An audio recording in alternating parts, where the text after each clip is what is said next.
One time when I was a kid, I went to the circus with my older brother. We've both never been, and we figured it would be a fun way to kill an afternoon. After walking around for a while, it was very evident that it was a typical run-of-the-mill circus. You know the kind: clowns, animals, rigged games, salty and sugary foods that are sure to give someone a heart attack, and an assortment of rides. It's not that I was expecting a super amazing and fun time at the circus, but I was sort of hoping it would be more exciting. Well, lo and behold, my prayers were answered when my brother and I stumbled upon an abandoned-looking red and white tent with a sign in front of it that read, "A Magic Mime." My brother and I looked at each other, shrugged, and headed inside the tent. Inside was a small dirt stage with a bunch of rusted chairs surrounding it. My brother and I sat down, the only people in the audience, mind you, and waited for the show to start. After a few moments, an old distorted tape began to play music from what I guess was the 1950s. Stepping out from behind a curtain was a mime, painted face and all, wearing a red and white shirt that matched the tent and suspenders. He greeted us with a bow and began his routine. It started out simple enough, him pretending to be stuck in a bow, as well as being blown away by a strong wind. And funnily enough, hitting an invisible baseball that seemed to send a surge of air past us. In all honesty, I was pretty impressed by this point, but what shocked us both was what came next. After taking a few more practice swings with his invisible bat, a torrent of spiders began pouring out of his shirt. My brother and I jumped out of our seats and nearly bolted from the spot. But the mime gestured that everything was all right. We watched as the writhing mass of spiders shaped themselves into an actual baseball bat, while others formed a baseball. Stunned, we stood there speechless as the mime showed these two items off with a weak smile on his face. He then tossed the ball to my brother, who initially panicked but still held onto it. The mass of spiders remained perfectly still, staring unblinkingly at him. We chuckled as he tossed the ball towards the mime, who swung the spider bat, hitting the spider ball with ease. The ball exploded, sending spiders in every direction, raining down all around us. Once they landed, they all raced back to my brother's hand and once again went into the shape of a ball. Quickly forgetting our previous apprehension, we proceeded to play a makeshift game of baseball for what felt like hours with this peculiar mime. Eventually, the show did come to a close and the mime bid us adieu. And while this was the creepiest and oddest experience I've had in my life, it is by far one of my fondest memories from my youth. Hello everybody, I'm TheRubber. Today, we bring you SCP Foundation Euclid Class Object SCP-3247. SCP-3247, also known as A Magic Mime and his mighty Morphin method-acting spider kids, is humanoid in nature, at roughly 5.5 feet tall. It wears a red and white striped pullover with suspenders and a pair of black pants. On its exposed face, and any skin for that matter, is white makeup similar to that of what a mime would use. Interestingly enough, after examining the clothing of 3427, it has been determined that it may actually be a part of its body. The reason for this belief is that the clothing itself has proven itself to be impossible to remove by conventional means. Furthermore, 3247 does not need sustenance to survive, but does enjoy watching silent films and performing mime acts for Foundation members. 3247 hosts two anomalous abilities. The first of which is that it is completely intangible, and while it cannot phase through walls, objects pass right through it. The exception to this is 3247-A. 3247-A are anomalous spiders ranging from an inch to nearly 1 foot in diameter. These spiders live within 3247 and are estimated to be in the hundreds. These spiders bring no harm to 3247, but are extremely hostile to all human life they come across. This entails quickly swarming a human and ranging from biting them to death and drowning them. To prevent such an attack, the Foundation notes that by simply pretending to use items, as do mimes, the spiders will stop what they are doing. They will then take on the shape of the imaginary object to be used for several hours or until 3247 stops them. Now, despite these items being solely constructed of spiders, they are able to work as though they were the actual item. 3247 does not itself appear to be hostile to humanity or Foundation members in general. Rather, it seems a bit annoyed with instances of 3247 as they will often interrupt his performance art, taking on the shapes of the things he is miming and getting in his way. as well as the fact that since he is a mime, using real objects is not really part of his shtick. The first test consisted of a D-Class making a finger gun in the presence of 3247. A portion of the spiders within 3247 exited its body and formed a fully functioning handgun. The following is what transpired next. So, you want me to pick up the giant mass of spiders that made a gun and pull the trigger? Dr. Rhodes nodded with a stern look on his face. Ugh, gross. Alright, here goes. The D-Class then picked up the spider gun while making a grossed out face. He then pulled the trigger several times. A loud bang was heard with each bullet fired, as well as the appearance of gunpowder residue on his hands. The recovered bullets were in fact spiders formed into the shape of bullets. Well, I'll be damned. This works like an actual gun, even dented the wall. I wonder. D-Class then looked at the screen behind him and aimed the gun at where Foundation staff is. Now don't you dare! He fired the gun at the glass, only for the bullet to be embedded in it. It's bulletproof, you idiot. I swear, all you D-Classes are just the worst. It was worth a shot. Sorry, Doc, I'm an ex-con. Old habits die hard. Oh yeah? I heard you like a particular brand of snacks. I'm sure you're gonna enjoy the next one. The following test consisted of a D-Class making the OK sign with their hands and mimicked an eating motion with his mouth. A couple hundred spiders then formed into the shape of a chocolate stick biscuit. You've worked hard, so why don't you have a snack break now? You guys seriously want me to chow on some spiders? Gross, gross, gross. I've heard some pretty horrible things going on at this place, but this is just blah. Relax, no harm will come to you while the spiders are in this state. Nor will 3247 do anything to harm you as well. Ugh, fine. You guys will just shoot me if I say no anyway. That's the spirit. The D-Class hesitated for a moment, then took a careful bite on the chocolate snack stick. To his surprise and joy, he discovered that the spiders actually emulated perfectly the taste and smell of the snack, his favorite chocolate mint flavor too. Whoa, it's like I'm actually eating, like the real thing. He looked at the snack made of spiders and winced again. Ugh, just have to keep my eyes off of it and I'm good. Dang, some of them poor little spiders' body got bitten halfway. He then finished the snack with his eyes closed. This next test went askew when the D-Class went into the containment unit of 3247 while picking his teeth. The next thing everyone knew, exactly 3,000 spiders exited 3247 and created a vaguely humanoid shape. These spiders then quickly retreated into 3247, and SCP-5648, also known as Dr. Rockefeller, appeared in its place. He is an anomalous doctor who forcibly examines the oral cavity of any targeted subject. 3247 and the D-Class stepped back in shock, while the rest of the spectating Foundation staff did not seem to care about this event. My, Dr. Rockefeller, what a pleasant surprise. May I ask what you are doing here? I've come to inspect this D-Class, making sure you lads are taking care of them properly. Now then, son, let me see that tooth of yours. What?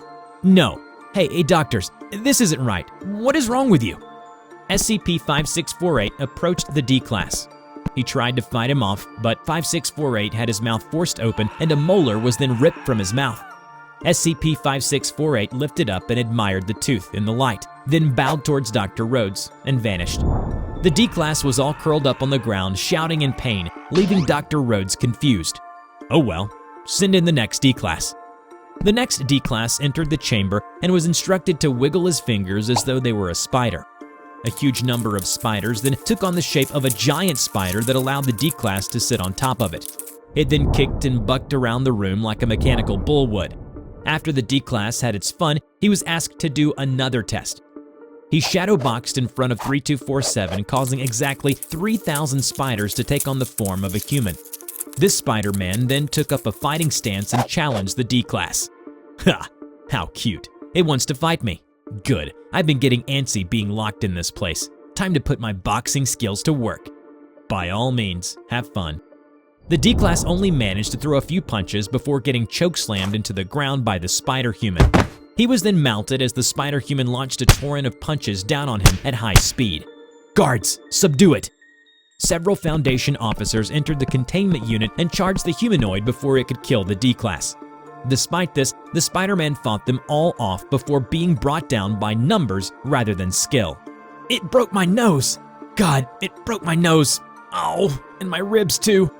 The D-Class did make a full recovery but refused to be involved in further testing. Dr. Rhodes noted that this fighter created out of the spiders was on the level of a peak human MMA champion. The final test consisted of a D-Class pretending to drive a car. As soon as he did this, in what can only be described as a tsunami of spiders poured out of 3247, they then shaped themselves into that of a car. You want me to sit in a car made of spiders? Are you insane? Just do as you're told. This is what you signed up for. I'm sorry, did you not see the hundreds of thousands of spiders pour out of that mime? It's freaking gross. Upon hearing that, 3247 hung his head glumly. Now look at what you've done. You made 3247 sad with that remark. Look, just get in the spider car and start it up. Simple as that. Nope, not happening. Over my dead body. The D-Class then made a gesture with his thumb pretending to slit his own throat. Dr. Rhodes was about to warn him to stop, but he hesitated and decided to just let it play out. The car of spiders then quickly rearranged themselves into a masked killer which resembled a villain from the D-Class's favorite slasher movie. Jason? What is it doing here? That's a huge knife. Wait, no, it's chasing me. Help! Well, guess you got what you're asking for. You had your chance to drive Ferrari Spider, quite literally, but nope. Enjoy your main character moment. You know main characters die a lot in these movies, right? Oh my god, here he comes again. Help! Dr. Rhodes watched the experiment for an extended period, and after 10 minutes he called in security team and dispatched the spider slasher. Further testing with instances of 3247 has been suspended until an appropriate number of D-Class who have no fear of spiders can be found. Dr. Rhodes has gotten fed up with D-Class invalidating nearly a third of his tests out of fear or defiance. Until then, testing is put on hold. In the meantime, Foundation staff is welcome to watch 3247 mime acts. Alright, what about spiders? Think you can take on one of those things? Tobias kicked the ball towards Sam with a bit more force than he usually did. Spiders are nothing. They look scary until you pump them full of bullets. Sam intercepted the ball with ease. He then pushed the ball next to himself as he noticed his shoe was untied, and proceeded to tie it. As he was doing this, Tobias narrowed his eyes at the football as it seemed to rock back and forth, like something was poking at it from the inside. Hey, the ball, do you see that? Tobias said as he pointed over to it. Sam tilted his head in amusement as the ball seemed to shake and suddenly jolt in one direction after another. Not believing what he was seeing, he nudged it with his foot, and suddenly leather legs shot out from the ball that connected to a central abdomen, much like a spider has. And that central portion of the football morphed itself by using the material on the ball to weave in and out itself to create 8 eyes. Finally, a portion was reformed to become a set of pincers and fangs. This newly formed spider hissed before latching onto Sam's arm and sinking its fangs into his arm. Get it off, it hurts! Do something, Tobias! Sam pleaded as he punched at the creature. Tobias rushed over, started pulling at the thing, but he couldn't even move it more than an inch. Tobias took a few steps back before pulling out his pistol and aimed it at his friend. Stay still. Sam gritted his teeth and extended his arm off to the side as the spider-like entity chomped away at his flesh. Closing one eye, Tobias made a few quick adjustments and fired off a couple of shots until the spider screeched and dropped to the ground, writhing around in pain. He quickly ran over to it and pumped it full of lead. After emptying his clip, the spider let out a final wail before transforming back into a regular football, albeit one full of holes now. Well, you were right. Pump them full of lead, then suddenly they're not as scary anymore. You all right there, bud? Sam fell to his knees and clutched his wounded arm, crying from the pain and the relief of not dying. Where the hell did you get a gun? Hello everybody, I'm TheRubber. Today we bring you a SCP Foundation Keter class object, SCP-3023. SCP-3023, also known as "and then it decided to be an angry spider," is a phenomenon in which an object will abruptly develop an arachnoid form and gain motility in the presence of humans. It targets objects, in one instance a corpse, and transforms them into an arachnid-like creature, composed of the object. These creatures are incredibly hostile towards humans, and will stop at nothing to attack and mutilate their targets. 3023 has thus far occurred exclusively in a well-defined region of central Germany. This occurs on an irregular basis, with an average of 2 months between occurrences. Objects affected by the phenomenon are collectively designated as SCP-3023-A. It will behave erratically, generally moving around their vicinity at random, using their legs and pinchers to attack anything they come in contact with. Instances of 3023-A display speed, durability, and physical strength far in excess of what their structure and composition should allow. Destruction and dismemberment of the object is sufficient to cause anomalous properties to cease. It is still unclear how the mechanism by which 3023 occurs works. The following are the instances of 3023-A observed thus far. A baseball was ripped apart to produce 8 pointed legs surrounding a central mass. It reportedly animated mid-pitch. Upon impact with the catcher's mitt, the transformed baseball attacked the catcher lethally, then remained on the field for the following 84 minutes before its destruction by civilians. It was the first recorded instance of 3023-A. A metal folding chair transformed in an abandoned office building in the presence of several urban explorers. The legs and other tubular segments functioned as legs, with the seat and back operating as central mass. Several seconds of footage in which 2 explorers were killed by the instances. A human corpse transformed into a horrific monstrosity, with the skeletal system radically reorganized, allowing 4 additional limbs made of bone to emerge from the abdomen. It transformed during an initial examination by the local police department after the body was found on the side of the road. It resulted in 6 casualties. It was temporarily disabled after being ran over by a civilian driving an ambulance at high speed. Strangely enough, the genetic material of the human could not be identified. An SUV transformed while moving at high speeds and killed all the occupants inside after the transformation was completed. Due to its high speed and destructive power, MTF Julia's Angels received aid from the German Air Force in order to destroy it. The surrounding populations were amnesticized after the incident. A medical tablet that transformed while in the victim's throat, bursting out of their back and killing them. The smallest known instance of 3023-A. A telephone which exact configuration is still unknown. It has attracted the Foundation's attention via a security footage from the day prior to the telephone's transformation. Mr. Sauer, a local restaurateur, was brought in for investigation after being identified in the footage. Site Director Russell walked into the dimly lit interrogation room, where Sauer was sitting at the other side of the desk. His eyes darted around the room anxiously. The guard who was accompanying Russell set down a recording device. The machine whirred as Russell turned it on. Interview log, SCP-3023-A6. Subject is Hans Sauer. Good evening, Mr. Sauer. How are you doing? Sauer stirred in his seat. He remained speechless for a moment as Russell fixed his attention on him. I'm okay, I suppose. Who are you people and what are you planning to do with me? Kill me? If I crossed you people in any way, I swear I didn't mean it. Russell ignored him and continued. Before we go further, Mr. Sauer, I would like you to watch a footage. Thomas, if you will. He motioned the guard. He inserted a tape into a nearby TV and pressed play on a remote. Mr. Sauer squinted at the screen as he saw a man breaking a window and entering the office building, where an instance of 3023-A appeared.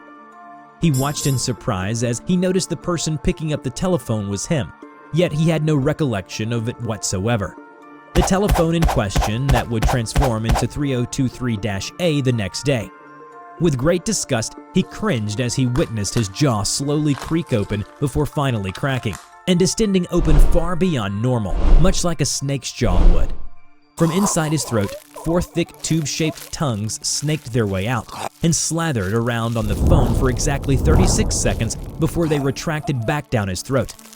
Once complete, his mouth returned to normal and seemed to be healed of any damage it sustained in performing that grotesque act. The man in question then left the scene, and the footage ended. What was that horrible thing? Why did you have me watch that?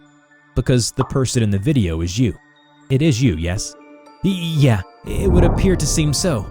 Russell then turned towards the recorder. From this point on, interview subject Hans Sauer is officially designated as SCP-3023-B. Sauer began to sweat and tremble. He frantically grabbed at his throat and felt around his body. What does that mean? Are you saying I'm that monster?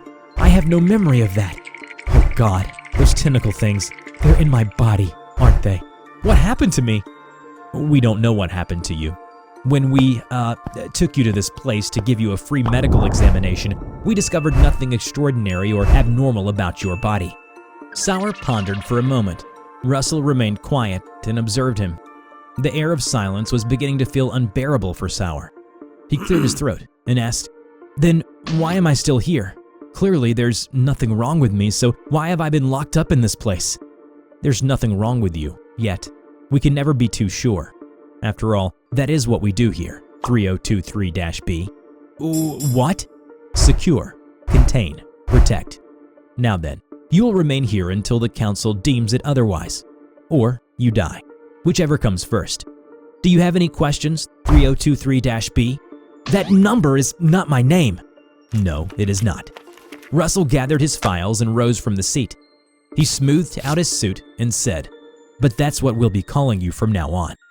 He gave one final look to the newly designated anomalous object, turned off the recorder, and made for the door. The interview concluded there, and 3023-B has been locked up ever since, and has shown no other anomalous capabilities or transformations. Despite this, Site Director Russell was given the order by the O5 Council to keep him contained for at least several more years, as they have been burned in the past by prematurely releasing possible anomalies. With this in mind, 3023-B will be given weekly bodily examinations and mental health screenings. Lastly, whenever an instance of 3023-A appears, 3023-B is to be heavily scrutinized and his behavior monitored for any changes. I sat aghast at what I was seeing on the monitors before me. My co-workers and I could not believe what we saw on the screens. That researcher, Dr. Christensen, who was tasked with the elimination of SCP-682, had done the unthinkable. There was blood, chaos, violence, and misery, all because of his actions. He broke 682's containment. In his hubris, he believed that he had found the method in order to eliminate that abominable creature finally. It was under his belief that if he released it and put it on a path filled with acids, fire, and a rain of bullets, it would die. Obviously, this failed despite the bullets, fire, and acids being of anomalous nature. They failed. Member after member of the Foundation was slaughtered by this creature as he rampaged across their site. And where was the researcher, the so-called doctor that was in charge of this ill-fated operation? The man was miles away by the time the operation to eliminate 682 had started. It was like he knew that the chances of his plan working were not probable in the slightest.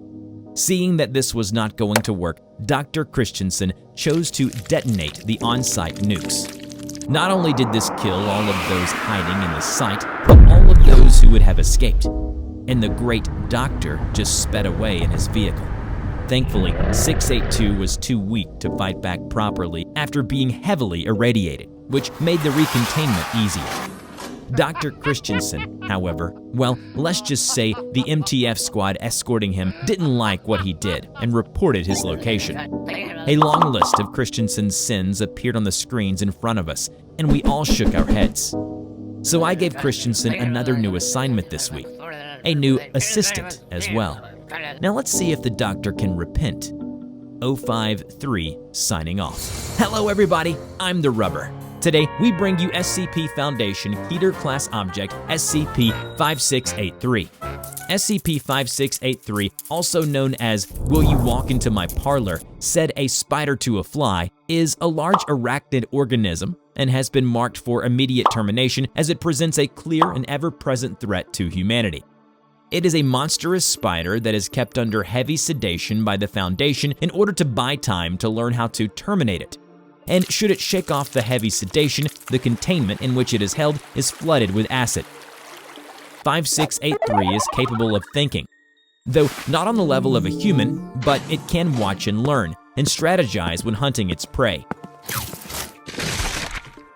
or even identify avenues of escape. 5683 possesses two unique anomalous abilities. The first ability it possesses is absurd regeneration capabilities. This allows it to regenerate from even a single cell, meaning it must be terminated all at once or not at all. Its secondary ability is something that the Foundation has coined as temporary reactionary evolution. This means that 5683 will rapidly adapt to whatever is attempting to kill it, be it fire, acid, gunfire, etc. And much like a spider, it has fangs, venom, webbing, and fast movements. It has been decreed by the O5 Council that SCP-5683 has been marked for immediate termination due to the constant attempts at containment breaches and the monetary and human life costs. 5683 can no longer be contained, and so the quicker it can be slain, the better. Dr. Christensen was put in charge of this operation. Should he succeed, he will be on the short list for a site director position. And as with all matters concerning the Foundation, the plan didn't go as well as they had hoped. All right, let's get this meeting going. And you, I don't believe I've seen you people before. First day? Yes, sir. Name's Silva. This is Miles and Hall. We've heard a lot about you. All good things, I hope. Welcome to the team. Wait, you guys smell that? What the heck is on fire? Oh, there was a fire in the cafeteria. Nothing to worry about, sir. Shall we go on? Well, hopefully it can get sorted promptly. Anyhow, let's get this work underway, gentlemen. After reading through 5683's files, I already have some ideas as to what we can do. But seeing as you all have more experience with this, Spider, you should have a better idea of what could work. Everyone shifted awkwardly and said nothing. Well, I suppose we start from the basics. First test. Let's use fire, eh? Very good, sir. After using a small piece of tissues taken from 5683, flames equal to 1,562 degrees Fahrenheit were able to reduce it to ashes. Taking this as a sign of success, Dr. Christensen then ordered more flamethrowers to be used against it. Multiple flamethrowers were placed in the chamber, and they promptly fired a steady stream of flames onto 5683. It then screeched wildly in pain as its body caught on fire and began melting. However, 5683's body then rapidly regenerates and thick armored plates cover its body, covered in a gel-like substance that protects it from the flames. It then screeched again and destroyed the flamethrowers. Its armored plates vanished as soon as that was done. Alright, so that failed, as expected. I saw this coming, you know? And seeing as conventional methods will be unable to bring down this spider, I have contacted the O5 Council about sending us some supplies. I have asked for anomalous substances that should be able to terminate our spider friend. And may I ask what substances you had in mind, sir? Y220, Y835, and Y436 should be enough to take out 5683. I mean, I've dealt with the lizard before, and there's no way it can compare. As soon as he mentioned that, everyone in the room turned their attention towards Dr. Christensen with a serious expression. So, you've dealt with that lizard before? Well, yes, but there was a containment breach. It was not good. Anyway, these substances will arrive soon. Y220 converted 80% of 5683's body into glass within 9 seconds, which then violently explodes. Unfortunately, 5683 rapidly adapted and began regenerating at a rate not yet seen before, purging the rest of the Y220 from its body. After the application of Y835, 5683 separated into two instances of itself, designated as SCP-5683-1 and SCP-5683-2. These two instances immediately began a violent brawl with one another. They simultaneously bit down on one another and injected each other with venom. While 5683-2 died almost instantly, 5683-1 adapted to the venom and consumed 5683-2 to regain lost mass. After the application of Y436, 5683 evaporated into a fine mist and vanished. Oh my god, we did it! It worked! We finally did it! Screw you, you overgrown arachnid! As soon as Dr. Christensen finished speaking, the lights in the entire facility went out for exactly 3 seconds. Once the lights came back on, 5683 appeared virtually unharmed. What the? How the hell did it survive that? We watched it vanish into nothingness. Dr. Christensen threw a chair across the room in a fit of rage. Sir, I must recommend that you calm down. I've had enough. I'm authorizing the usage of Y910. Everyone in the room gasped in shock, looking at each other uneasily. Sir, we shouldn't. Are you quite sure we're even allowed to use it? I mean, the risks alone are… I've never been more sure of anything in my life. The Global Occult Coalition uses this stuff to eliminate gods. Plus, if it worked against the damn lizard, I'm sure it can eradicate this spider. Sir, I highly suggest that we don't… Shut up, Silva! Do you know how much I've got riding on this? I've got not only my reputation, but I'm up for a promotion if this succeeds. So, sit down, shut up, and let me do my job. Dr. Silva looked down and said nothing. I'm sorry. Look, if things go south, I'll take responsibility for everything. All right, I'll go make the preparations. Christensen, I'll be holding you to your words. Unfortunately, the application of the substance resulted in a containment breach. Dr. Christensen and the other researchers fled into a secure bunker while 5683 rampaged throughout the facility. They all slumped against the back wall of the bunker, fearful for their lives. Oh God, what went wrong? I followed every procedure there is. This is the worst.